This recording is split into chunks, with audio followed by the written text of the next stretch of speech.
కాంగ్రెస్ మీద వ్యతిరేకత వచ్చిందా, తెచ్చుకున్నారా? డిస్కస్ చేద్దాం. లెట్స్ ఇన్వైట్ జగ్గారెడ్డి గారు on to the dial news hot seat with Vijay sir.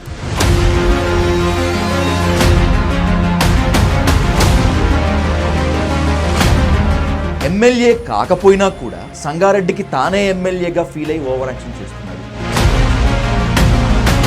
ఎవరు ఓడించారు? హరీష్ రావు డబ్బే. ఈ రోజు వరకు మీకు కనీసం సొంత ఇల్లు లేదు జగ్గారెడ్డి గారు. ఈ మాట అడుగుతున్నందుకు కాస్త ఇబ్బందికరంగా అనుకోకండి. సిగ్గనిపించదా ఎప్పుడు ఎట్లా? లేదండి. ఏం చూసుకొని 100 కోట్లకు పైగా జగ్గారెడ్డి అప్పు చేయగలడు, చేస్తాడు. కానీ ల్యాండ్ సెటిల్మెంట్లు ఇవన్నీ చేస్తాడు కాబట్టి జగ్గారెడ్డి ఆ స్థాయిలో అప్పు చేస్తాడు, ఖర్చు పెడతాడు అని చెప్పి. ఎన్ని ల్యాండ్ సెటిల్మెంట్లు చేశారు? ఎంత సంపాదించుంటారు? సెటిల్మెంట్ అంటే ఏదో దౌర్జన్యం చేసి అనే దానికి అది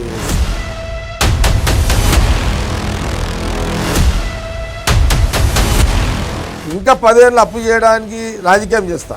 నాకు రాజకీయం అనేది ఒక ఛాలెంజ్ నాకు. కానీ రాబోయేటువంటి ఎన్నికల్లో నేను సంగారెడ్డి నుంచి పోటీ చేయను అని మీరు ఒక స్టేట్మెంట్ ఇచ్చారు. ఇది సిద్ధాంతమా, వేదాంతమా, వైరాగ్యమా? నాలుగుట్లు ఏదైనా కావచ్చు. వైరాగ్యం అంటున్నారు చాలా మంది. వైరాగ్యంలో వ్యూహం కావచ్చు.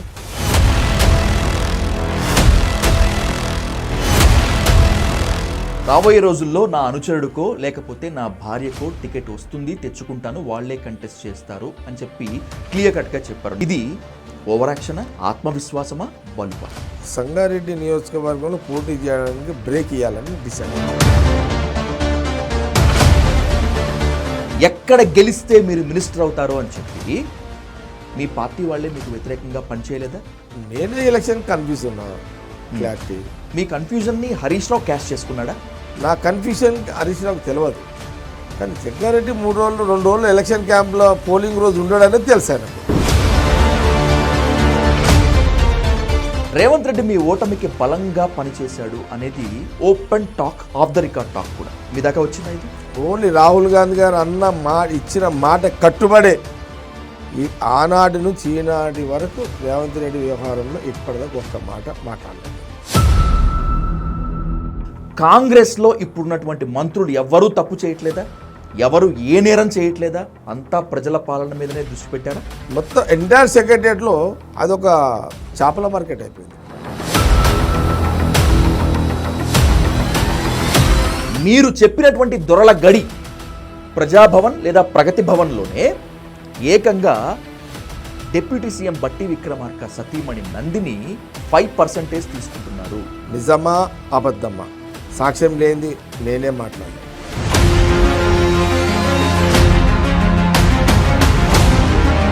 నేనే ప్రభుత్వంలో నెంబర్ 2 అని చెప్పుకుంటున్నాడు పొంగులేటి శ్రీనివాసరెడ్డి. 1 ఉన్నోడు 2 ఏమవుతాడు, 2 ఉన్నోడు 3కి ఎప్పుడు అవుతాడో, 3 ఉన్నాడు 1కి ఎప్పుడు వస్తాడో, అసలు 4th ఉన్నాడు 1కి వస్తాడా, 4th ఉన్నాడు.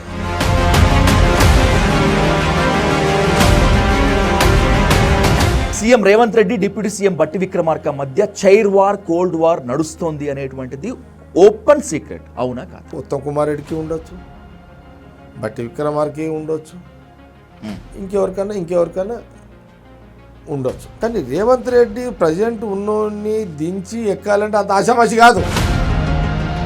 ఉత్తమ్ ఏం వ్యూహం చేస్తున్నాడు, బట్టి ఏం చేస్తున్నాడు, వెంకరెడ్డి ఏం చేస్తున్నాడు, ఇంకా ఆయన ఏం చేస్తున్నాడు, ఆయన ఇంటెలిజెన్స్ ఆయనకు ఉంటుంది, ఆయన వ్యూహం ఉంటే పరిపాలన చేసుకుంటూనే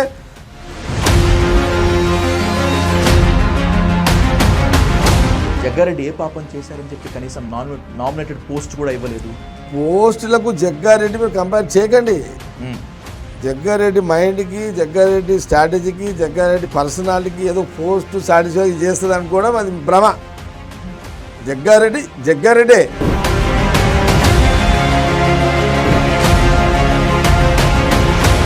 మీరు ఎప్పుడు విమర్శించినా కూడా హరీష్ రావును విమర్శిస్తారు, విపరీతంగా తీవ్రంగా తిడతారు కూడా. కేటీఆర్ జోలికి ఎందుకో పోరు, కేటీఆర్ వైపే చూడరు. మీకు కేటీఆర్కి మధ్య చీకటి దోస్తాను ఏదైనా ఉందా? ఆ కొనాకు హరీష్ రావు, ఈ కొనాకు నేను.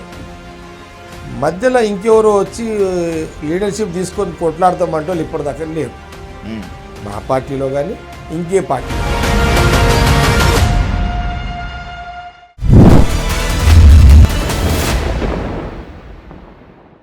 ఇప్పటికిప్పుడు తెలంగాణలో సార్వత్రిక ఎన్నికలు జరిగితే ఎవరు పవర్లోకి వస్తారు. అదేంటి, ఇంకా 4 ఏళ్ల కాలం ఉన్నప్పుడు సార్వత్రిక ఎన్నికల గురించి ఇప్పుడెందుకు ప్రశ్న అని గనక మీరు నన్ను నిలదీస్తే, తెలంగాణలో ప్రజాపాలన కావాలా, కేసీఆర్ ఫామ్ హౌస్ పాలన కావాలా అని చెప్పి కాంగ్రెస్ హ్యాండిల్లోనే ప్రజాభిప్రాయ సేకరణ పెడితే దాదాపు 70% మంది కేసీఆర్నే కోరుకున్నారు. కాంగ్రెస్ మీద వ్యతిరేకత వచ్చిందా, తెచ్చుకున్నారా? టీఆర్ఎస్ మీద ప్రేమ పెరిగిందా, పెంచుకున్నారా అనేటువంటిదే ఇప్పుడు $1 మిలియన్ ప్రశ్న. కాంగ్రెస్ పార్టీలో ఉన్నటువంటి లుకలుకలతో పాటు బీఆర్ఎస్ బీజేపీలో ఉన్నటువంటి ఆమ్యామ్యాలు లుకలుకలపై కూడా డిస్కస్ చేద్దాం. దీనికోసం let's invite senior Congress leader Jaggareddy గారు on to the dial news hot seat with Vijay Sadhu. Jaggareddy గారు నమస్తే, welcome to dial news. Sadhu okay sir, ఇప్పటి వరకు నేను ఏ పొలిటీషియన్ అయినా కూడా ఇంట్రడ్యూస్ చేయాలంటే వాళ్ళ హోదా చెప్పేవాడిని. మీ విషయంలో నేను కాస్త భయపడ్డాను, కాస్త సంకోచించాను. యాజ్ యూజువల్గా అయితే నేను మిమ్మల్ని టీపీసీసీ వర్కింగ్ ప్రెసిడెంట్, సంగారెడ్డి మాజీ ఎమ్మెల్యే అని పరిచయం చేయాలి. కానీ మీరు మొన్న ఈ మధ్య ఒక వార్నింగ్ ఇచ్చారు, నన్ను హోదాలతో పరిచయం చేయొద్దు అని. ఎందుకు సార్ ఈ వార్నింగ్?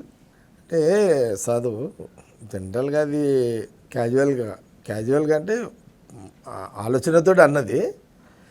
బేసికల్గా ఏంటంటే, నేను ఇంటర్మీడియట్ ఎంట్రీ అయిన కాడ నుంచి మొదటి సంవత్సరం 10th క్లాసు 10th పూర్తి చేసుకొని ఫస్ట్ ఇయర్లో ఎంటర్ అయినప్పుడు నేను స్టూడెంట్స్ లీడర్గా నేను నా యొక్క రాజకీయ విద్యార్థి నాయకుడిగానే మొదలైంది. బేసికల్గా ఏంటంటే, నేను ఎప్పుడు కూడా బ్యానర్ పాలిటిక్స్ చేయలే. ఇండివిజువల్గానే కష్టపడి ఇండివిజువల్ పేరు మీదనే నడిచింది వ్యవహారం అంతా. అంటే జగ్గారెడ్డిగానే నా యొక్క స్టూడెంట్స్ నాయకుడిగా ప్రయాణం మొదలైంది. మొదలు జగ్గారెడ్డిగా పనిచేసుకుంటూనే బ్యానర్ ప్రాధాన్యత ఉంటుండే నా యొక్క స్టైల్ అదనమాట అది. కాబట్టి జగ్గారెడ్డిగానే నాకు ఎక్కువ ఇష్టం. పదవులతోటి హోదాలతోటి జగ్గారెడ్డి గుర్తింపు రాలే, జగ్గారెడ్డిగానే గుర్తింపు వచ్చింది. దాని తర్వాతనే పదవులు నాకు సపోర్ట్ అయినాయి. నేను పడ్డ కష్టానికి ఎవరైనా అవసరం వస్తే, కష్టం వస్తే, ఏదైనా ఇబ్బంది ఉంటే జగ్గారెడ్డి అనేవాళ్ళు నాకు సంగారెడ్డి ప్రాంతంలో. ఆ రోజు నాకు హోదా లేదు, నాకేం హోదా లేదు. ఏది స్టూడెంట్స్ నాయకుడిగా ఉన్నప్పుడే నాకు ఎలాంటి హోదాలు లేవు. అప్పుడు లేకుండానే జగ్గారెడ్డి దగ్గర పోతే కొద్ది ఇబ్బంది ఉన్నది, కష్టం ఉన్నది, ఏది పోయినా సాయం చేస్తాడు అనేది నాకున్నటువంటి పరిచయం జనాలతోటి. కాబట్టి అదే నాకు అలవాటైంది. అందుకే ఆ రోజు అన్నమాట, ఎమ్మెల్యేగా ఉన్న అధికారం ఉన్నది కానీ ఎగిసిపడేది లేదు, ఓడిపోయినా అని కుంగిపోయేది లేదు, అది వదిలేయండి. జగ్గారెడ్డిగానే అంటే ఫ్రెండ్లీ, అంటే నేను అందరిలో ఒకటిగానే ఉండాలనేది నా తత్వం, నా ఆలోచన అనమాట. అందుకే ఆ మాట ఆ రోజు అనాల్సి వచ్చింది. ఇప్పుడు సంగారెడ్డికి ఎమ్మెల్యే బీఆర్ఎస్ నుంచి చింతా ప్రభాకర్. సంగారెడ్డిలో మాత్రమే కాకుండా తెలుగు రాష్ట్రాల్లో ఏ మూలకు వెళ్ళి అడిగినా సంగారెడ్డి అని పేరు చెప్తే ఎమ్మెల్యే జగ్గారెడ్డి గారు కదా అంటున్నారు కదా. అవును, హోదా ప్రజలు మర్చిపోలేదు, మిమ్మల్ని గుండెల్లో పెట్టుకునేందుకైనా ఇలా అంటున్నారు. హోదా ఒక పార్ట్, పేరు ఒక పార్ట్. ఈ హోదా అనేది చట్టసభలో నేను రావడానికి ఒక హోదా, ప్రజలు నాకు ఇచ్చిన అవకాశం. ఇప్పుడు ఎవరు ఎమ్మెల్యే ఉన్నా, నేను ఎమ్మెల్యే లేకపోయినా, ఎవరికైనా రాష్ట్రంలో ఎవరికైనా ఏముంటుంది, సంగారెడ్డి అంటే ఎవరు అని అంటే జగ్గారెడ్డి అని అంటారు కదా. నేను ఎమ్మెల్యే లేకున్నా జగ్గారెడ్డి అని అంటారు. మా ప్రాంతంలో స్పెసిఫిక్గా సంగారెడ్డి నియోజకవర్గానికి వస్తే పి రామచంద్రారెడ్డి గారు వెరీ టాప్ లీడర్. ఆ రోజులలో మొత్తం జిల్లా, ఉమ్మడి జిల్లా మొత్తంలో బాగారెడ్డి గారు, తర్వాత మా నియోజకవర్గంలో జిల్లాలో కూడా రామచంద్రారెడ్డి గారు. రామచంద్రారెడ్డి గారు అంటేనే అదొక, ఆ రోజుల్లో అదొక బ్రాండే మా దగ్గర. తర్వాత జగ్గారెడ్డిగా నా రాజకీయ నిర్ణయాలతోటి నేను కూడా ఒక గుర్తింపు నాయకుడిగా ఈ రాష్ట్రంలో అందరూ నన్ను ఓన్ చేసుకున్నారు. ఎమ్మెల్యే అనేది అదొక పార్ట్ మనిషి జీవితంలో, అన్ని ఇదొక పార్ట్ అంట. కానీ కష్టం, నేను పడ్డ కష్టానికి నా పేరు ఆ రకంగా ఫోకస్. నేను అట్లా అందరు గుర్తుపట్టే ఒక నాయకుడిగా మనము ఎదగగలిగినాం. మీరు ఎమ్మెల్యే కాకపోయినప్పటికీ కూడా మాజీ ఎమ్మెల్యే అయినా కూడా ఎమ్మెల్యేగానే ప్రజల గుండెల్లో స్థానం సంపాదించుకున్నారు. ఇది ప్రశంస పొగడ్త. ఎమ్మెల్యే కాకపోయినా కూడా సంగారెడ్డికి తానే ఎమ్మెల్యేగా ఫీల్ అయ్యి ఓవర్ యాక్షన్ చేస్తున్నాడు, ఇది విమర్శ. ఎమ్మెల్యేగా ఉన్నప్పుడే ఫీల్ కాలే. నేను ఎప్పుడు కూడా నేను గత 15 సంవత్సరాలు ఎమ్మెల్యేగా ఉన్నా. 3 టర్మ్లు 2 సార్లు నేను ఓడిపోయాను. ఈ 3 సార్లు 10 సంవత్సరాలు ఉమ్మడి రాష్ట్రం గవర్నమెంట్. ఆ 10 సంవత్సరాల్లో ప్రజలకు ఏదైతే ప్రభుత్వం పరంగా ఏదైతే నేను ఫలాలు అందించాలో అది గ్రామ స్థాయి, మండల స్థాయి, నియోజకవర్గ స్థాయి యొక్క మా నాయకులకి షేర్ చేసాను. నేను జనరల్గా నా నియోజకవర్గంలో నా ఫోన్ కాల్కి సంబంధం లేకుండా పనులు జరుగుతాయి. నేను ఎక్కడికి ఇన్వాల్వ్ కాను. ఆ రోజులలో కూడా అంతే. మండల నాయకులు, బ్లాక్ ప్రెసిడెంట్లు, పార్టీ ప్రెసిడెంట్ వాళ్ళ లెవెల్లోనే జరిగిపోతాయి పనులు. ఎస్ఏ నుంచి డిఎస్పి దాకా, ఎంఆర్ఓ నుంచి ఆర్డీఓ దాకా ఒక సెక్షన్ లీడర్షిప్ పవర్స్ ఉంటాయి నా దగ్గర. ఎస్పీలు, కలెక్టర్లకు కొంత లీడర్స్కి పవర్స్ షేర్ చేస్తాను అనమాట. పవర్ అనేది జగ్గారెడ్డి దగ్గర ఎప్పుడు పెట్టుకోలే. జగ్గారెడ్డి అనే యొక్క రూలింగ్ పవర్, అపోజిషన్ పవర్ ఏదున్నా డైరెక్ట్గా ఎవరు పోయినా సరే పని జరిగే విధానంలో నేను గత 20 ఏళ్ళ నుంచి కూడా చట్టసభలకు వచ్చిన కానీ కూడా అదే నేను వ్యవహారం నడుస్తుంది. అక్కడ నాకు చాలా బడన్ కూడా చాలా తక్కువ ఉంటుంది. జగ్గారెడ్డిగా నేను ఫోన్ చేస్తే పని జరగాలనే సిస్టమ్ నా దగ్గర ఉండదు. మా నాయకులు ఏ ప్రజలకు అవసరం ఉన్నా మా నాయకులు ఎవరు పోయినా పని జరిగిపోవాలి. మండల స్థాయి, పట్టణ స్థాయి, మున్సిపాలిటీ స్థాయి, ఇట్లా ఏ లెవెల్ ఆ లెవెల్ జరిగిపోవాలి పనులు. ఆ సిస్టాన్ని సంగారెడ్డి నియోజకవర్గంలో గత 20 ఏళ్ళ నుంచి అదే కొనసాగుతున్నది అనమాట. అది దానివల్ల ఏంటి అడ్వాంటేజ్ ఏంటంటే ఎక్కడోళ్ళు అక్కడ పనులు చేసుకుంటారు అనమాట. నా గురించి ఎదురు చూడాలి, నేను వచ్చే వరకు చూడాలి, నా ఫోన్ వస్తే పనులు జరగాలి. ఈ సాంప్రదాయానికి నేను గత 20 ఏళ్ళ నుంచే ఫుల్ స్టాప్ పెట్టిన. ఇక నా ఫోన్ కాల్ ఎవరికి పోవాల్సిన అవసరం లేదు. ఒకటి. ఇంకోటి ఏంటంటే లా అండ్ ఆర్డర్ ప్రాబ్లం ఎక్కడ కూడా నేను రానివ్వ. ఫస్ట్ నా పరంగా ఎవరైతే నా ఫాలోవర్స్ ఉంటారో లా అండ్ ఆర్డర్ అంటే రాజకీయ కొట్లాటలు ఉండొద్దు, ఎవరి పని వాళ్ళు చేసుకోవాలి. ఇంకోటి ఏంటంటే అధికారులు కూడా చాలా క్లియర్ ఇన్స్ట్రక్షన్స్ ఉంటాయి నా దగ్గర. అధికారం మేముంటే, కాంగ్రెస్ పార్టీ అధికారం ఉంటే మా నాయకులకు, నా సంగారెడ్డి నియోజకవర్గంలో మా నాయకులు, మా కార్యకర్తలు ఎవరు వచ్చినా 60% వాళ్ళ మాట వినాలి. 40% అపోజిషన్స్ మా దగ్గర. 40% వాళ్ళు బీఆర్ఎస్ ఉండని, బీజేపీ ఉండని, కమ్యూనిస్టులు ఉండని, ఎవరైనా ఉండని, పోలీస్ అధికారులకు కానీ రెవెన్యూ అధికారులకు కానీ చాలా స్పష్టంగా క్లియర్ డైరెక్షన్స్ 20 ఏళ్ళ నుంచి ఏముంటుందంటే కాంగ్రెస్ పార్టీ అధికారంలో ఉన్నప్పుడు మా పార్టీ నాయకులు చెప్పింది 60% వినాలి, 40% యాజ్ ఎ డెమోక్రసీ పద్ధతిలో 40% అపోజిషన్ పార్టీ నాయకులు ఎవరు వచ్చినా వాళ్ళ పబ్లిక్, వాళ్ళ సింపథైజర్స్ ఎవరు కోసం వచ్చినా వాళ్ళ పనులు చేసి పెట్టండి. ఇది గత 20 ఏళ్ళ నుంచి కూడా నా సంగారెడ్డి అంటే నా ప్రాంతం, నా మీన్స్ నేను చట్టసభలో మాట్లాడుతున్నాను, ఆ ప్రాంత నాయకుడుగా ఇది అధికారులకు నా పరంగా ఉండే డైరెక్షన్స్ ఇది.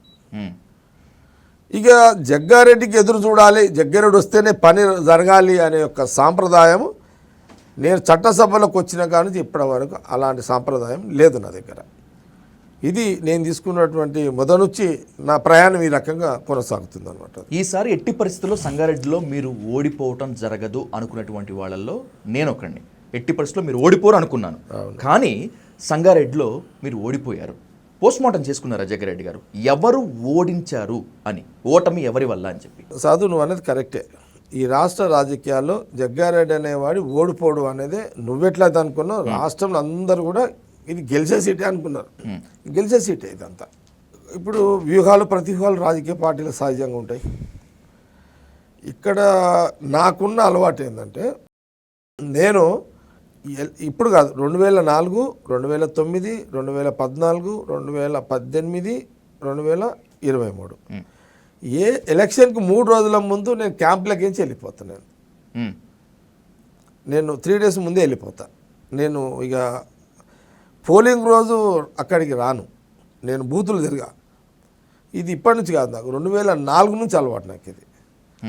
3 రోజుల ముందు నేను ఫీల్డ్లోకి వెళ్ళిపోతా, షిఫ్ట్ అయిపోతా, నేను ఉండా. ఇక మా నాయకులు కార్యకర్తలు వాళ్ళే చూసుకుంటారు అంతా. కానీ మొన్న ఎలక్షన్కి స్పెసిఫిక్గా ఆలోచన వ్యూహంతో కొంత, ఎందుకంటే హరీష్ రావుకి ఈ సీటు గెలవాలి, వాళ్ళకేమో ఈ సీటు, వాళ్ళకేమో ఖచ్చితంగా టీఆర్ఎస్ గవర్నమెంట్ వస్తుందని వాళ్ళకు ఒక కాన్ఫిడెన్స్ ఉండే, కాంగ్రెస్ వస్తుందని మా కాన్ఫిడెన్స్. కానీ మాకంటే ఎక్కువ వాళ్ళకు ఎక్కువ ఉన్నట్టున్నది, ఎందుకంటే వాళ్ళ పార్టీ కాబట్టి వాళ్ళకు ఉంటుంది. హరీష్కి ఒక రాజకీయ నాయకుడిగా వాళ్ళ మామ దగ్గర సంగారెడ్డి గెలిపించి ఇవ్వాలనే తపన ఉండు అంటే తప్పు కాదు. అతను మంచి డిజైన్ చేసుకున్నాడు. జగ్గారెడ్డి 2 రోజులు ఉండడు, 3 రోజులు ఉండడు క్యాంపులా, పట్టించుకోడు. అంటే పట్టించుకోడు అంటే ఉండడు, ఆయన ఉండడు, అంతా క్యాడర్ మీదనే వదిలేస్తాడు. తాను ఏం చేసిండంటే ఆ 2 days, రేపు పోలింగ్ కనుక 1 day బిఫోర్, రూలింగ్ వాళ్ళే కదా, అక్కడ ఉన్న డిఎస్పీలు సిఏలు వాళ్ళ కంట్రోల్లో ఉంటారు కదా, కాబట్టి వాళ్ళని కొంత కంట్రోల్లో వాళ్ళకి ఆదేశాలు ఇచ్చేసి వాళ్ళు కొంత డబ్బులు సహజంగా ఎవరైనా ఖర్చు పెడతారు. అపోజిషన్ వాడు పెట్టాలన్నా ఖర్చు పెట్టనియరు. కాబట్టి వాళ్ళకి అడ్వాంటేజ్ ఉండే వాళ్ళు 1 day బిఫోర్ ఆ రోజు కూడా పెద్ద మొత్తంలో హరీష్ రావు ఖచ్చితంగా ఈ సంగారెడ్డి గెలిచి వాళ్ళ మామ గిఫ్ట్ ఇవ్వాలి. కాబట్టి ఇక్కడ జగ్గారెడ్డిని ఓడగొట్టిన ఒక రాజకీయ అవసరం ఆయనకు కూడా, అది అవసరమే, ఆయన పార్టీలో ఆయనకు అవసరం అది. కాబట్టి అతను చేసుకున్న డిజైన్ అతను సక్సెస్ అయ్యాడు. నేను 2 రోజుల ముందు ఉండే కాబట్టి నాకు పెద్ద ఫీలింగ్ ఉండదు, నాకు అది పెద్దగా ఉండదు. నాకు తెలుసు పోలింగ్ రోజు మార్నింగు నేను అప్పటికే నాకు ఇన్ఫర్మేషన్ వచ్చింది, డిఎస్పీలు సిఐలు మా నాయకులు పోయి అడగడం జరిగింది, మీ దగ్గర డబ్బులు ఉంటే మీరు పంచుకోండి అన్నారు. కానీ మన దగ్గర డబ్బులు లేవు, వాళ్ళ దగ్గర డబ్బులు ఉన్నాయి. సరే అది జరిగిపోయింది. నన్ను అడిగారు ఏం చేద్దామని అడిగారు. నేను ఆ రోజు దసరా ఫెస్టివల్ కూడా చెప్పిన, మా సంతు అని మా టౌన్ మెయిన్ అన్న, మరి మేము బస్తీలలో పోయి మరి అటాక్ ఇట్లా పోయి ఆపినాము డబ్బులు ఇస్తుంటే, కానీ కొందరు ఓటర్సు మా కడుపు మీద కొట్టకుండా అని అంటున్నారు, మమ్మల్ని ఏం చేయమంటామన్నా, మరి మమ్మల్ని అటాక్ చేయమంటావా, అపోజిషన్ వాళ్ళని అటాక్ చేయమంటావా అని అడిగారు నన్ను. నేనన్నా సరే, మనం రాజకీయంగా వాళ్ళని అటాక్ చేసుడు పెద్ద పని కాదు, ఒకవేళ అంత సీరియస్గా తీసుకుంటే నేనే వస్తే ఏ డిఎస్పీ ఆగుతాడు, నాకు రూలింగ్ ఉండొచ్చు. జగ్గారెడ్డి సీరియస్గా తీసుకుంటే రూలింగ్ పార్టీ డిఎస్పీ ఉన్నా సిఐ ఉన్నా అది నాకు పెద్ద, పోలీసులతో నాకేం పెద్ద, నేను మంచిగా ఒక చరిత్ర కూడా ఉంది. ఒకప్పుడు ఏం లేనప్పుడే పోలీసు వాళ్ళని అదమాయించిన రోజులు ఉన్నాయి, దబాయించిన రోజులు ఉన్నాయి, కొట్టిన రోజులు ఉన్నాయి, ఎస్ఐలను సిఐలను అటాక్ చేసిన రోజులు ఉన్నాయి పబ్లిక్ ఇష్యూలలో. ఇవన్నీ నాకు బ్యాక్గ్రౌండ్ ఉన్నాయి. ఇప్పుడేం పోలీస్ ఆ డిఎస్పీ ఉంటే ఏందిరా, వాడు డిఎస్పీ ఉంటేంది, వాడు సిఐ ఉంటేంది, ఎందుకో నాకే మనసు ఒప్పుతలేదు. మరి ఏం చేయమంటావన్నా, మరి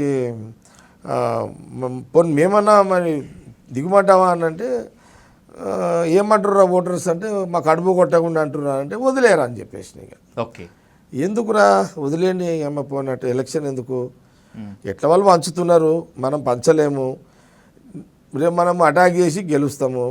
కానీ వాడైతే అంటాడు కదా 5 ఏళ్ళు నన్ను, ఏమంటాడు ఓటర్ అయితే అని మనసు బయటికి అనపోయినా లోపలైతే ఉంటుంది కదా, నాకు వచ్చే 2000 కూడా రానిలేడు జగ్గారెడ్డి అని మనది ఏడుస్తూనే ఉంటాడు కదరా, వదిలేయండి ఎలక్షన్ వదిలేయండి అని అందరిని కూడా న్యూట్రల్ చేసేసి. ఎన్నికలప్పుడు మాత్రమే కాకుండా ఏ పండుగ వచ్చినా, ఏ పబ్బం వచ్చినా, ఏ సంబరం వచ్చినా కూడా మీ చేతి నుంచి మీ కార్యకర్తలకు, మీ అనుకున్నటువంటి వాళ్ళకి డబ్బులు పంచుతూనే ఉంటారు కదా.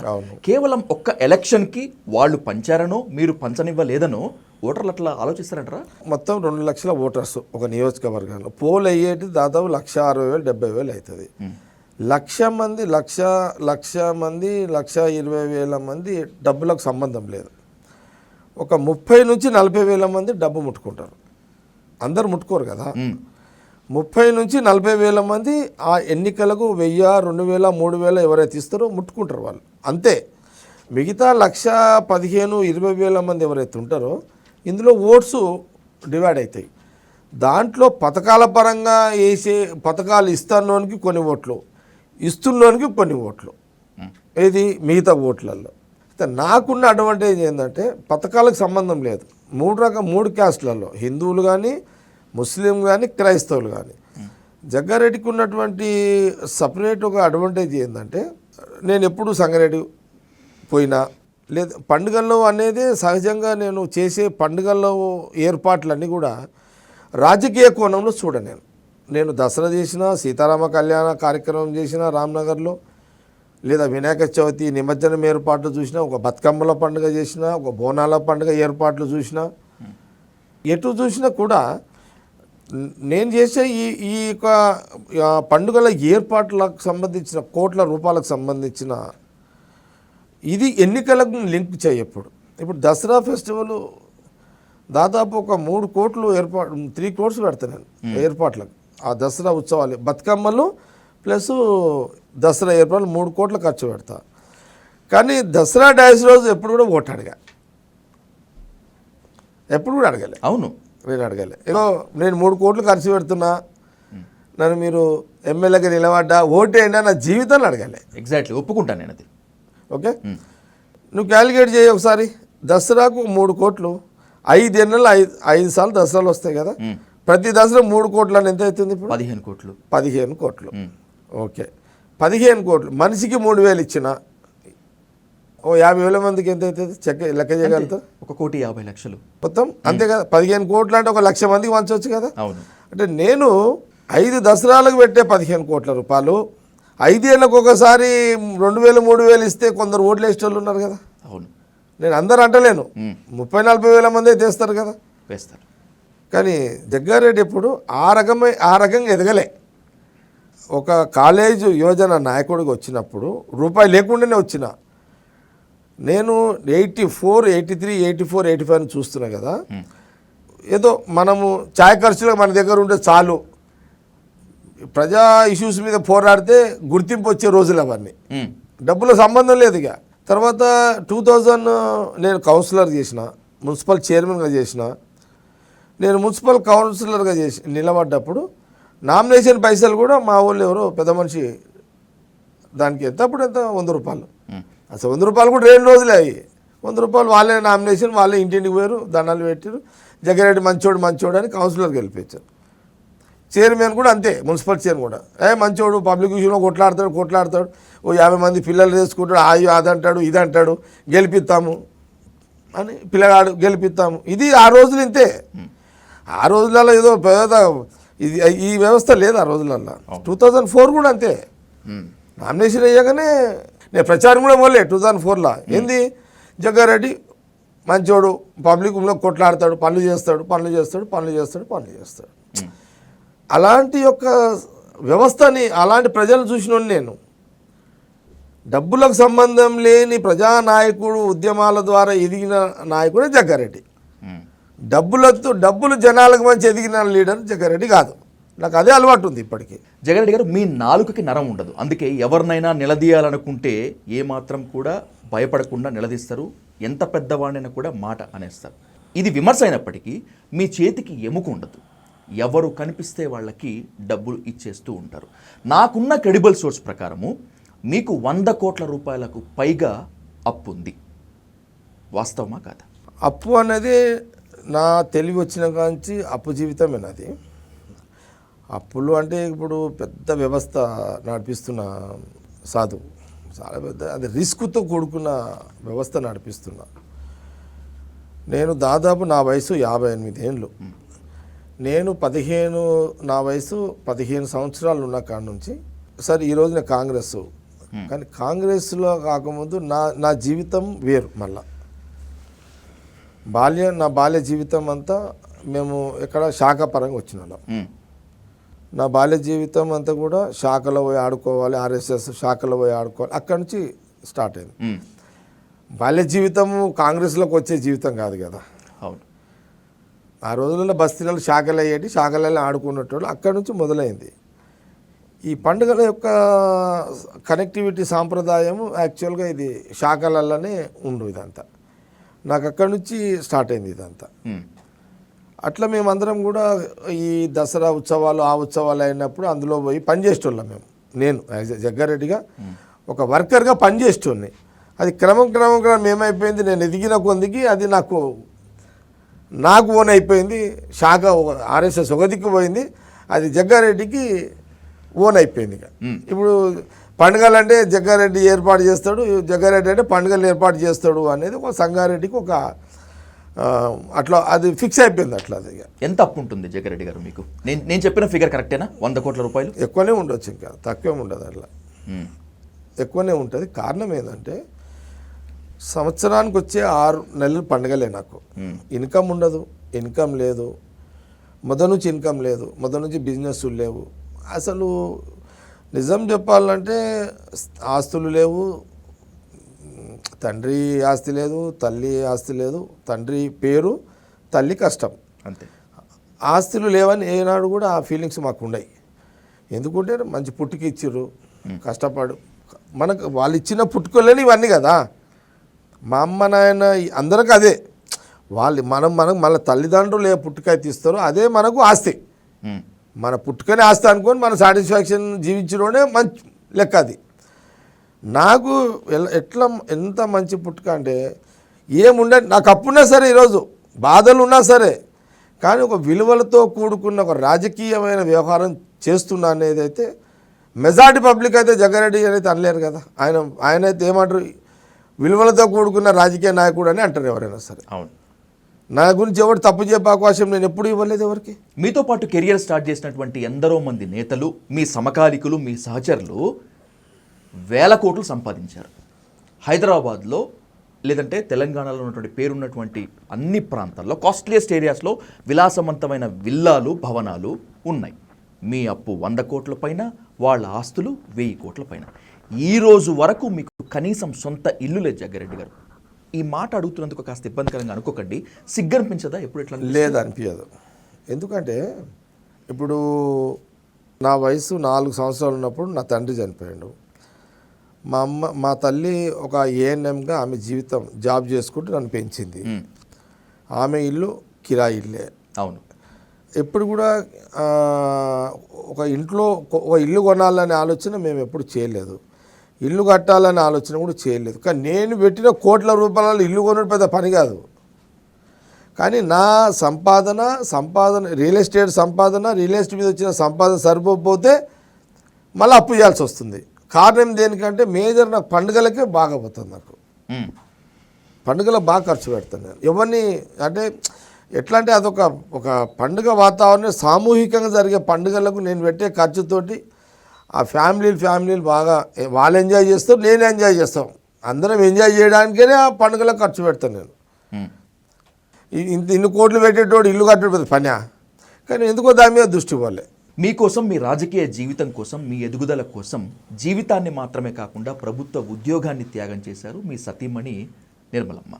ఆమె అంత త్యాగం చేసినప్పుడు ఆమెకు మీరు సంపాదించి పెట్టకపోగా 100 కోట్ల రూపాయల అప్పులు తీసుకువెళ్ళి మీ కుటుంబం మీద వేస్తే ఎలా తట్టుకుంటారు అసలు? పెళ్లి కాకముందే నా వ్యక్తిత్వం మీద ఆమెకు తెలుసు, నిర్మలకు తెలుసు అంతా. నాకు పుట్టిన తర్వాత నా పిల్లలకు కూడా అర్థమైపోయింది. కాబట్టి వాళ్ళ ఎప్పుడు అలాంటి ఫీలింగ్సే ఉండే వాళ్ళకు. మా నాయన ఏం చేసినా అన్ని ఆలోచనతో చేస్తాడు, ఆయనని మేము మార్చలేము. కాకపోతే ఒక్కటి పక్క, గతంలో నేను చాలామంది చూసిన చరిత్రలో కొంత మనం ఈ మధ్యకాలం నేను చాలాసార్లు 2000 అంటే నేను ఈ 20 ఏళ్ళలో కూడా చూసిన, అప్పుడప్పుడు ఆర్టికల్స్ కూడా నేను చూస్తుంటా పేపర్లలో వచ్చినప్పుడు. అంటే జగ్గారెడ్డి కనబడని అనేక మంది ఇట్లా అడిగిన వాళ్ళకి పంచి రోడ్ల మీదకి వచ్చి వాళ్ళ ఫ్యామిలీలు రోడ్ల పాలైన కొందరు ఉన్నారు భూమి మీద. నేను వాళ్ళని చూసిన. నా కూతురైనా, నా కొడుకైనా, నా భార్య అయినా ఒకటే చెప్తారు, మాకేం వద్దు, నీకు అప్పులు ఉండకపోతే చాలు, ఇల్లు లేకపోయినా ఏం లేకపోయినా నువ్వు అప్పులు లేని జీవితం నువ్వు గడుపు, నీ ఆలోచన మారదు. నువ్వు పండుగలు చేయొద్దు అంటే నువ్వు బంద్ చేయవు, పైసలు పంచుడు బంద్ చేయంటే నువ్వు బంద్ చేయవు. అది కాదు, అది నీ పుట్టుకలు వచ్చింది, ఇక నీకు అలవాటు అయిపోయింది. కానీ నీవు అప్పు లేకుండా ఉండు, మాకేం ఇవ్వకున్నా సరే. వాళ్ళు క్లారిటీ ఉన్నారు. కొన్ని నెలల ముందు సరిగ్గా మీరు కూర్చున్న సీట్లోనే మీ సతీమ నిర్మల గారిని నేను ఇంటర్వ్యూ చేశాను. ఆమెను కూడా అడిగాను నేను, ఏమ్మా పెద్దనంటే ఎట్లా వెళ్ళిపోతున్నారు, ఆయన ఇష్టం వచ్చినట్టు చేసుకుంటూ పోతున్నారు, మీరు ఉద్యోగం వదిలేశారు, ఆస్తులు సంపాదించుకోవట్లేదు, ఒంటి మీద సరైనటువంటి బంగారం కూడా లేదు, ఏదో చిన్న నామకే వాస్తే చీర కట్టుకున్నారు, ఎప్పుడు అనిపించదా అమ్మ అంటే నాకు ఎప్పుడు అనిపించదు విజయ్ అని చెప్పారు. మీరే అనుకుంటే ఆమె కూడా అలాగే ఉన్నారు. అంటే ఇద్దరము దాదాపు ఒక చాలా చిన్న ఏజ్ నుంచే కదా ప్రయాణము. ఆమె నివసించే ఇల్లు, నేను నివసించే ఇల్లు ఇద్దరం కిరాయిదారులమే. మా ఓనర్ ఎవరు, నా ఫ్రెండ్ జట్టి కుసుమ్ కుమార్, వాళ్ళ ఇంట్లోనే ఆమె నేను కిరాయిదారులము. ఓకే. అక్కడి నుంచి హై స్కూల్ ప్రయాణం అంటే దాదాపు 5 సంవత్సరాలు ఉన్న కాడి నుంచి వాళ్ళు నేను అక్కడ కిరాయిదారులం. కాలక్రమంలో పెరిగిన కొందికి ఇద్దరు పరిచయాలు పెరిగింది అక్కడి నుంచి ప్రయాణం మొదలైంది. అక్కడ ఇక కొత్తగా నా గురించి ఆమె తెలుసుకొని లేదు, అన్నీ ఆమెకు తెలిసినాయి, అన్నీ తెలిసి ఉన్నదే కాబట్టి నా గురించి మారాలని చూడదు, మారడని ఆమెకు తెలుసు. కాబట్టి ఆమె అవి ఏమి ఉండే ఆమెకి ప్రశాంతంగా ఉంటుంది ఆమె అంతే. కాకపోతే నేను చేయాల్సింది ఏంటంటే నా అప్పు నా కుటుంబానికి భారం కాకుండా జాగ్రత్తలు తీసుకోగలిగితే చాలు, అది వాళ్ళకి అంతపూర్తి క్లారిటీ. కానీ నాది ఏంటంటే నా సిస్టమ్ ఏంటంటే కాదు, నాకు ఈ ఖర్చు ప్రాబ్లం ఏంటంటే నాకు చూస్తూ నెలకో పండుగ వచ్చేస్తుంది. నాకు డబ్బులు మనకేమి అంతే, అప్పుడప్పుడు చదువుకునుడే, మనమేం సంపాదించి పెట్టలేదు. ఏదైనా బిజినెస్ చేద్దామని ఈ ఖర్చులకే పోతుంటాయి కదా, బిజినెస్ చేసే అవకాశం కూడా ఉండలేదు నాకు. అట్లనే నేను ఏది ఆపేటట్టు లేదు, అట్లనే నాతో లేవంటే కూడా ఉన్నాయని కూడా అందుకే పెడుతున్నా అనుకుంటాను. ఎప్పుడైనా అది పెట్టుకోవాలి. చదువు డబ్బు దాచుకున్నోడే బదలాంగాడు, ఖర్చు పెట్టేటోడే బదలామవుతాడు. నీకు ఎగ్జాంపుల్ చెప్తున్నా, ఈ నిందలు అంటే చూడండి, ఎవరైనా యాప చెట్టుకి రాయి కొడతామా? నేనైనా నువ్వైనా కొడతామా? పండ్ల చెట్టుకే కొడతాం, మామిడి పండుకో చింత చెట్టుకో మనం కొడతాం. సహజం, అది ప్రకృతి నిర్ణయం, అది ప్రకృతిలో ఉన్నటువంటి అది. అట్లనే ఇప్పుడు నాది కూడా గదే లైఫ్ అనుకో. అలా విసిరిన రాళ్ళన్నింటినీ ఒక దగ్గర చేర్చి ఒక బండరాయిగానో మీ ముందు ఒకటి పెడతాను. నాకు తెలిసిన జగ్గారెడ్డి ఇప్పటి వరకు నేను పరిచయం చేశాను, నాకు తెలియని జగ్గారెడ్డి ఇంకొకళ్ళు ఉన్నారు అని చెప్పి నాకు కొంతమంది చెప్పారు. ఏం చూసుకొని 100 కోట్లకు పైగా జగ్గారెడ్డి అప్పు చేయగలడు, చేస్తాడు, రియల్ ఎస్టేట్ చేస్తాడన్న విషయం అందరికీ తెలుసు, కానీ ల్యాండ్ సెటిల్మెంట్లు ఇవన్నీ చేస్తాడు కాబట్టి జగ్గారెడ్డి ఆ స్థాయిలో అప్పు చేస్తాడు, ఖర్చు పెడతాడు అని చెప్పి. ఎన్ని ల్యాండ్ సెటిల్మెంట్లు చేశారు, ఎంత సంపాదించుంటారు? ఇలా సాధు ఒక రకం సెటిల్మెంట్ అంటే అది ఎట్లుంటుంది అంటే, సెటిల్మెంట్ అంటే ఏదో దౌర్జన్యం చేసి అనే దానికి అది సెటిల్మెంట్ అంటారు. నేను పోను దాని జోలికి. నాకు ఒక నమ్మకం, విశ్వాసం ఏంటంటే ఏదో ఒక రోజు అప్పు కడతా, ఓకే, న్యాయంగానే కడతా. నాకు ఒకరితోటి చెడ్డోడు అనిపించుకునే అవకాశం నేను ఇతరులకు ఇవ్వ. నా జీవితంలో ఇగోయిన చెడ్డోడు, ఈయన దౌర్జన్యం చేస్తాడు, డబ్బుల కోసము ఇట్లా అడుగుతాడు, నా జీవితం మొత్తం ఎవరికి అలాంటి అవకాశం ఇవ్వలే. అంటే అలాంటి ప్రయత్నాలు నేను చేయలే. విన్నారా? నాకు నాకు అప్పు జరిగేదంతా కూడా ఫెస్టివల్స్ ఏర్పాట్ల కోసమే జరుగుతుంది. అడిగిన వాళ్ళకి డబ్బు ఇస్తుంటాయి కదా, దానికోసమే అప్పు. అసలు అప్పు ఎందుకో నాకు చెప్పండి. వినాయక చవితి వస్తుంది, నిమజ్జనం ఏర్పాట్లు, ఇక అది నాకు అలవాటు. అక్కడ యూత్, నా ఫాలోవర్సు, అది ఇప్పటి నుంచి కాదు కదా, కొన్ని సంవత్సరాల నుంచి చేస్తున్నాయి ఇదంతా. కానీ ఓవరాల్గా ఏంటంటే ఇది ఎట్లా నడిపిస్తున్నాం అని అంటే, ఇది ఒక అందుకు నా పుట్టుకంటే నాకు నేను అనుకుంటా ఒకసారి, మా అమ్మనైనా ఇది ఒక ఏమి లేకుండా అప్పించేటోడు కూడా ₹1,00,000 10,000 సంతకాలు తీసుకునే కాలం. పలానా నా పండుగ వస్తుందిరా, ₹1,00,00,000 కావాలి, 2 కోట్లు కావాలరా, పండుగలు వస్తున్నాయి, దసరా వస్తుంది, ఏర్పాట్లకు కావాలనంటే మా వాళ్ళే ఈడ తెచ్చిస్తారనమాట. లేట్ అవుతుంది, ఇవ్వడానికి లేట్ అవుతుంది. ఒకసారి 1 year అవుతుంది, 2 years అవుతుంది. ఇవన్నీ ఎప్పుడు రావాలి? రియల్ ఎస్టేట్ ఏదైనా కలిసి వచ్చిన రోజు వస్తాయి. వచ్చినప్పుడు మళ్ళీ వాళ్ళకి ఇస్తా, మళ్ళీ కొత్త అప్పు చేస్తుంటా. ఇప్పటిదాకా ఏదో నడుస్తుంది యాక్చువల్గా. అంటే ఇది సాధు చెప్తే కూడా అర్థం కాదు. ఇదంతా తికమక కన్ఫ్యూజ్ ఉంటుంది. ఏది ఏమన్నా కానీ ఒక్కటి క్లారిటీగా చెప్తున్నా, ఇల్లీగల్ అమౌంట్ నేను ముట్ట, ఇతరుల దగ్గర ఫ్రీ అమౌంట్ నేను ముట్ట. 100 కాదు 1000 కోట్లు అప్పు చేస్తా, కానీ ఒకడు వచ్చి నీకు ఫ్రీ పైసలు ఇస్తా అంటే నేను ముట్ట.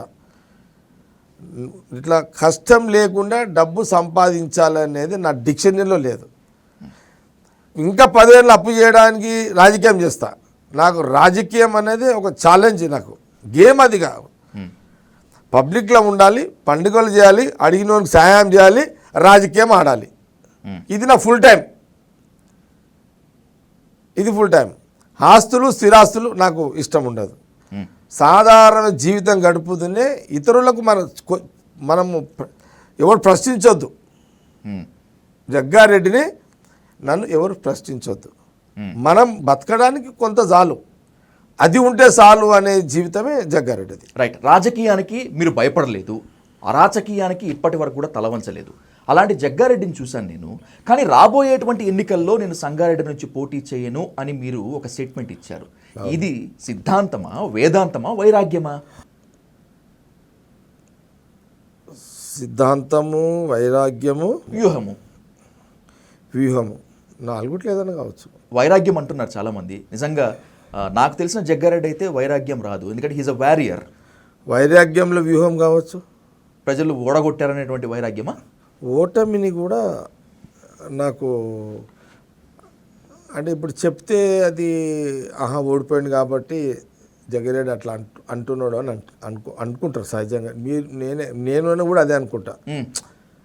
ఎందుకు మొన్న ఎలక్షన్కి నాకు కొంత ఇష్టం ఉండి లేనట్టుగానే ఉన్నా. మొన్న గెలుపు ఓటమికి ఇష్టము అంటే 50-50, సగం గెలవాలి, సగం ఇష్టం లేదు. కన్ఫ్యూజ్ ఎలక్షన్ మొన్న నాది. యాక్చువల్గా కన్ఫ్యూజ్ ఎలక్షనే జరిగింది మొన్న. అందుకే నేను మా సంతు, మా కిషన్ సేటు, మా అంజనేయులు అని నా ఇన్ఛార్జ్ ఉంటాడు, ఇట్లా కొంత రామరెడ్డి అని అక్కడక్కడ మనోళ్ళు ఉంటారు. కొంత ఫోన్ చేస్తే షెఫీ అని కౌన్సిలర్ ఉంటాడు, ఇట్లా కొందరు చేశారు. అట్లనే మా టౌన్ ప్రెసిడెంట్ జార్జ్ అని ఉంటాడు. కొందరు ఇన్ఫర్మేషన్ అంటే వాళ్ళు ట్రై చేసారు నన్ను ఆడికి కూడా. లేదన్నా కొంత సీరియస్ తీసుకోరాదు అంటే, లేదు ఎందుకో నాకు కొంత ఇష్టం అంటే ఇంట్రెస్ట్ వస్తలేదు, మీరే ఎలక్షన్ లాగేసేయండి, ఇంట్రెస్ట్ వస్తలేదు అని వాళ్ళకి క్లియర్గా చెప్పేసిన అనమాట. అంటే మీరు అడిగారు 4 వైరాగ్యంలో వ్యూహం అనుకోవచ్చు, ఇంకోటి సిద్ధాంతంలో వ్యూహం అనుకోవచ్చు, విరక్తిలో వ్యూహం కూడా ఉండవచ్చు. అందుకే నేను ఏది కూడా రిజెక్ట్ చేస్తలేను. మీరు ప్రతి అడిగిన 3 ప్రశ్నలకు 3టికి వ్యూహం అటాచ్ చేస్తున్నాను నేను. రాబోయే రోజుల్లో నా అనుచరుడికో లేకపోతే నా భార్యకో టికెట్ వస్తుంది, తెచ్చుకుంటాను, వాళ్లే కంటెస్ట్ చేస్తారు అని చెప్పి క్లియర్ కట్గా చెప్పారు. నాకు తెలిసి రాజకీయ చరిత్రలో ఇప్పటి వరకు ఎలా చెప్పిన వాళ్ళు ఎవరూ లేరు. చెప్పారు. ఇది ఓవర్ యాక్షనా, ఆత్మవిశ్వాసమా, లేకపోతే బలుపా? ఆత్మవిశ్వాసము కాదు, సబ్జెక్ట్ ఇందులో లేదు. జగ్గారెడ్డికి అది ఉండదు. బలుపు అనే పదానికి నా దగ్గర అసలు ఆ డిక్షనరీ లేదు నాకు. నేను ఎందుకో సంగారెడ్డి నియోజకవర్గంలో పోటీ చేయడానికి బ్రేక్ ఇవ్వాలని డిసైడ్ అయినా. ఇచ్చి full time Congress party, full time politics ఆర్గనైజేషన్కి ఇవ్వాలనేది డిసైడ్ అయినా. ఆ లైఫ్లోకి వెళ్ళిపోవాలని డిసైడ్ అయినా. రాజకీయంగా కాంగ్రెస్ పార్టీలో ఒక కార్యకర్త, నాయకుడిగా ఫుల్ టైం అక్కడ ఇచ్చి పనిచేయాలనేది నేను అక్కడ డిసైడ్ అయినా. నా కుటుంబంలో నా భార్య, ఆమె ఇష్టం ఉంటే ఆమె ఇష్టం, లేదంటే సెకండ్ ఆప్షను నా ఎంబడ మొదటి నుంచి చాలామంది ఉన్నారు. అందులో నేను ఎక్స్ ఎంపీపీ అంజనేయులు, కుర్మ యాదవ్లు అంటారు వాళ్ళని, అతనికి పెట్టిన. ఈ ఇద్దరిట్లో మీరు ఎవరో ఒకరు వచ్చే ఎలక్షన్స్కి మీరు ఉండండి, నేను అధిష్టానానికి చెప్పేస్తాను, నేను ఫుల్ టైం కాంగ్రెస్ పార్టీకి ఇస్తాను, కానీ ఇస్తాను ఎలక్షన్స్ అప్పుడు కూడా నేను వచ్చి మీకు ప్రచారం కూడా నేను చేయను, మీరే గెలుచుకొని రావాలి. కానీ కొన్ని సంవత్సరాలుగా ఆనవాయితీ ఏదైతే ఉందో, జగ్గారెడ్డి వచ్చి ప్రతి పండుగను ఏర్పాటు చేస్తాడు, సామూహికంగా ఏర్పాట్లు చేస్తాడు, ఆనవాయితీ కొనసాగుతూనే ఉంటుంది. అది ఆనాడు రాజకీయం లేదు, ఈరోజు దానికి రాజకీయం ఉండదు. సంగారెడ్డి హెడ్ క్వార్టర్ టౌన్ పబ్లిక్తో పాటు చుట్టుపక్కల గ్రామాలు, వాళ్ళ బంధువర్గాలలో ప్రతి పండుగను వాళ్ళు ఆస్వాదిస్తారు, ఆనందిస్తారు. నేను ఆస్వాదిస్తా, ఆనందిస్తా. ఆ ఎంజాయ్మెంట్ని మట్టుకైతే కంటిన్యూ చేస్తా. కష్టం వచ్చిన వానికి వెనుకనో ముందునో నా జేబులో ఉన్నప్పుడు పైసలు ఇస్తా, అది కొనసాగుతుంది. కానీ ఓట్లకు సంబంధించిన ఏదైతే రాజకీయం ఉందో సంగారెడ్డి నియోజకవర్గానికి, అది మీరే డైరెక్ట్గా చూసుకోండి. అది నిర్మల అండ్ అంజనేయులు అండ్ ఇంకో టీం, ఇంకా చాలా టీం ఉన్నది. ఇంకా ఆ టీం అంతా సపోజు నాకు 2 బ్లాక్ ప్రెసిడెంట్స్ ఉన్నారు, రామరెడ్డి అని ఇప్పుడు సిడిసి చైర్మన్, ఒక ఆత్మ కమిటీ చైర్మన్ అని ఇట్లా కొంత టీం ఉన్నది చిదురుప రఘుగౌడ్ అని ఇట్లా మా టౌన్లో తోపాజీ అనంత్ కిషన్ అంటే జనరల్గా ఎక్కడిదక్కడ కొంత లీడర్షిప్ గ్రౌండ్లో ఉంది. నేను ఎక్కడున్నా నా అవసరం లేకుండానే వాళ్ళు పబ్లిక్ పనులు చేసుకుంటూ వెళ్ళిపోతుంటారు వాళ్ళకి. సపోజు ఏదన్నా గుళ్ళకాడ కార్యక్రమం జరిగేది ఉందనుకోండి, మా తోపాజీ అనంత్ కిషన్ దగ్గరికి వెళ్ళిపోతారు అందరు. కలెక్టర్ కలవాలన్నా ఎస్పీలు కానీ వాళ్ళు చూసుకుంటారు. ఓవరాల్గా అటెండెన్స్ అంతా కూడా నా భార్య నిర్మలిస్తుంటుంది అనమాట. కాబట్టి నేను రాజకీయంగానే లైవ్లో ఉంటూ కాంగ్రెస్ పార్టీకి ఆర్గనైజేషన్కి టైం ఇస్తా.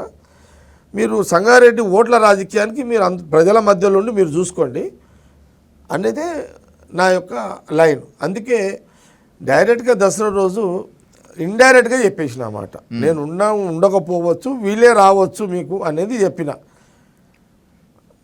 అట్లని మళ్ళీ పండుగకు ఓట్లేయండి అని చెప్పాను నిర్మలకు. అట్లా అది అక్కడ ఉండదు, ఇక ఛాయిస్ ఉండదు. కాబట్టి అన్ని వ్యూహాలతోటే పోతా, అట్లేం లేదు. గుడ్డిగా రాజకీయాలు ఏం చెయ్యను నేను. గత సార్వత్రిక ఎన్నికలప్పుడు తెలంగాణలో మెజారిటీ ప్రజలు డిసైడ్ అయ్యారు ఈసారి కాంగ్రెస్ను గెలిపించాలి అని.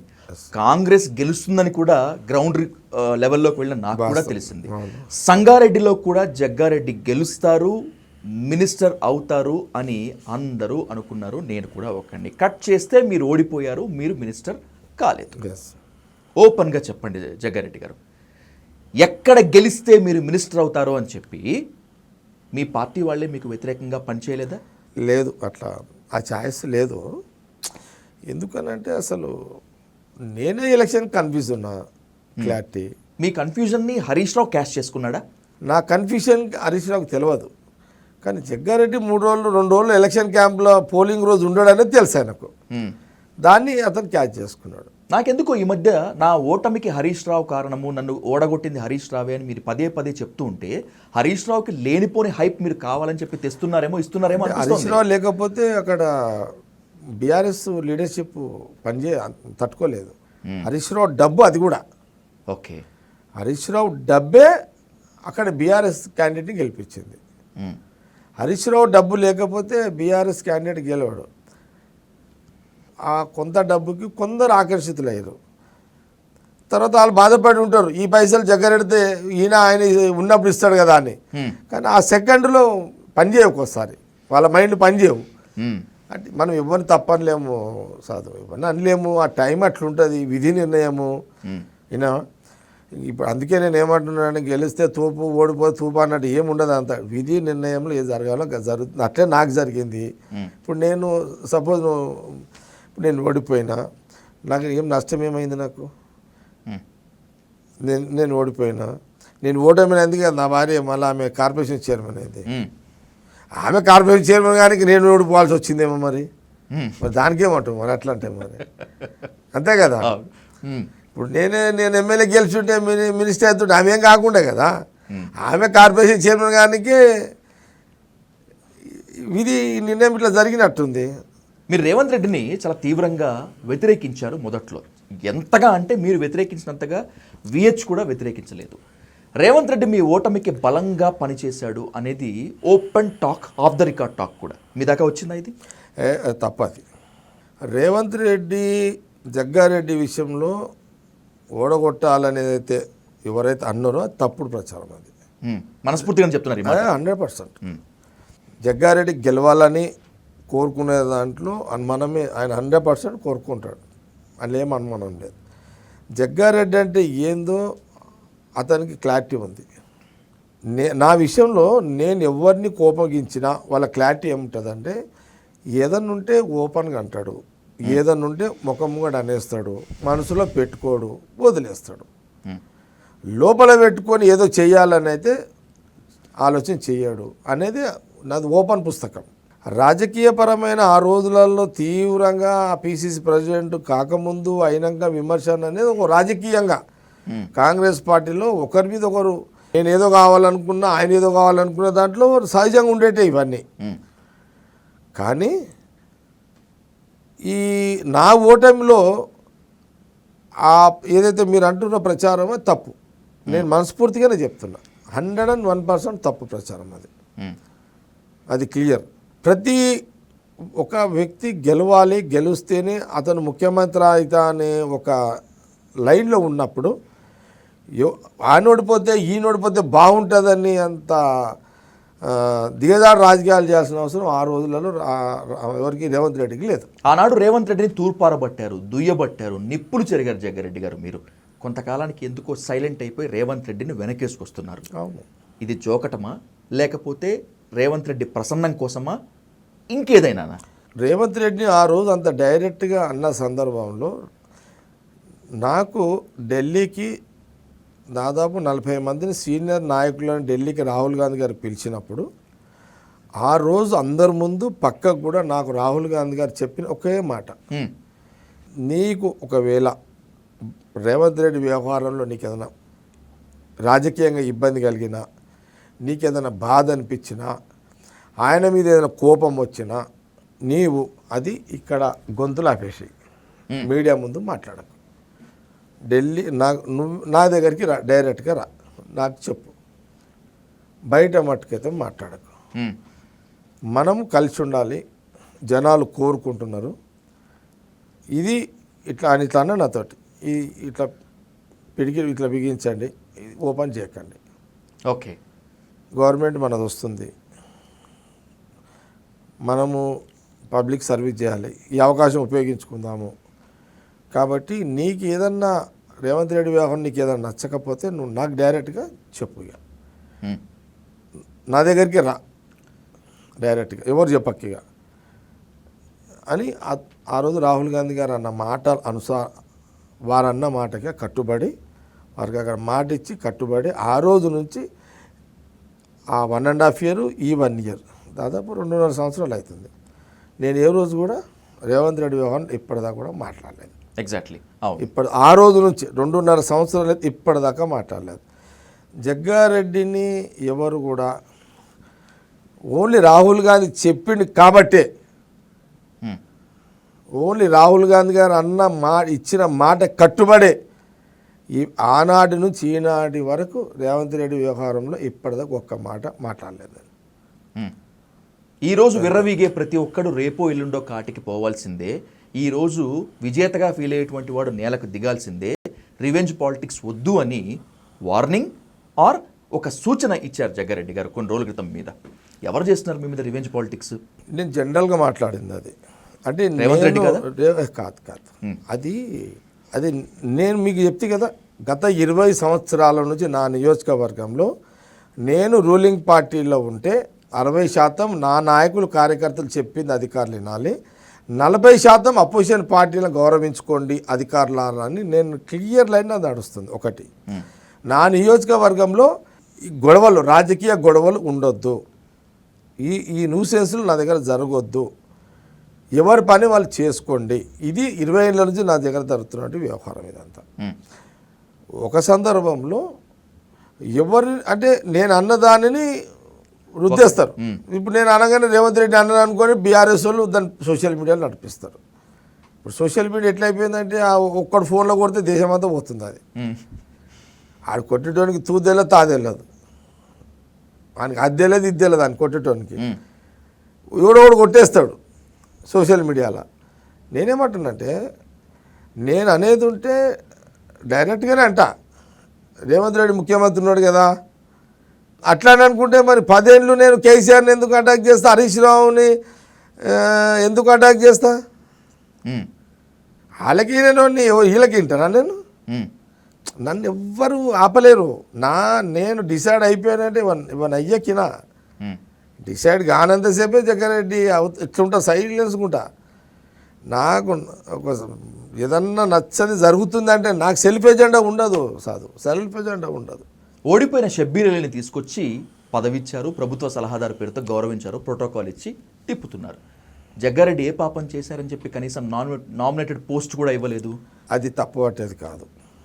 ఎందుకంటే షబ్బీర్ అలీకి ఆయన సొంత సీటు రేవంత్ రెడ్డి నిలబడ్డాడు, ఆయన ఇక్కడ సడన్గా తెచ్చారు, మరి ఆయన అకామిడేషన్ చేయాలి కాబట్టి చేసిర్రు. పోస్టులకు జగ్గారెడ్డి మీరు కంపేర్ చేయకండి.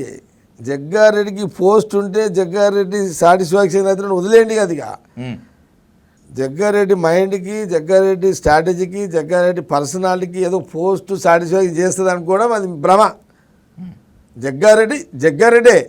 ఉమ్, ఈరోజు మీరు ఇంటర్వ్యూ చేస్తున్నారు, నేను ఒక ప్రెస్ మీట్ పెడతా, ఉమ్. నాకేముందని మీడియాలో అంత పెద్ద ఇంపార్టెన్స్ ఇస్తున్నారు నాకు? ఏది మాట్లాడినా కుల్లం మాట్లాడతారని. అంతే కదా. ఉమ్, ఏముందని, నాకేమి ప్రోటోకాల్ ఉందని జగ్గారెడ్డికి, ఎలాంటి ప్రోటోకాల్ ఉందని జగ్గారెడ్డికి అంత పెద్ద? మీ ఛానల్ వాళ్ళు మీరు బ్రేకింగ్లు ఎందుకు వేస్తారు? ఉన్న ప్రోటోకాలే మీరే వద్దంటే ఇంకా మేమెందుకు తీసుకుంటాం ఇంకా. అంతే కదా. అవును, అవును. కాబట్టి నేనేమంటున్నా అంటే, జనాలు చూసే విధంగానే ఉంటాయి నా మాటలన్నీ కూడా. ఉమ్, క్లియర్గా ఉంటా, ఓపెన్గా ఉంటా, ఉన్నది ఉన్నట్టు ఉంటా. విన్నారా? కాబట్టి ఆ రోజు అందుకే ఏది మీరు అన్నారు కదా, ఈ రివెంజ్ పాలిటిక్స్ వాస్తవానికి కూడా ఉమ్, ఎవ్వరమైనా సరే, ఈ వాళ్ళు చేసినా మేము చేసినా ఎవరిని చేసినా ఈ రివెంజ్ పాలిటిక్స్ అనేది రాంగ్. ఎవరు చేసినా, ఉమ్, ఏ పొలిటికల్ పార్టీ లీడర్ చేసినా సరే, బీజేపీ వాళ్ళు చేసినా, కాంగ్రెస్ వాళ్ళు చేసినా, బీఆర్ఎస్ వాళ్ళు చేసినా, మళ్ళీ నువ్వు నన్ను వేస్తావు, నేను వేస్తా. ఇక్కడ ఎండెక్కడుంది? ఇక పరిపాలన ఎక్కడుంది ఇంకా నీకు? ఎగ్జాక్ట్లీ. నువ్వు వచ్చి నా మీద పడుతుంది, మళ్ళీ నేను వచ్చి నీ మీద పడుతుంది. ఈ పడుడు మీదకే పోతుంది పుణ్యకాలం. నీ మైండ్ పరిపాలనకి ఎక్కడ ఉంటుంది? అవును. ఇది పాజిటివ్ తీసుకోవాలి, పాజిటివ్ తీసుకుంటా, నెగిటివ్ తీసుకుంటా, నెగిటివ్ తీసుకో, నాకు పోయేదేం లేదు.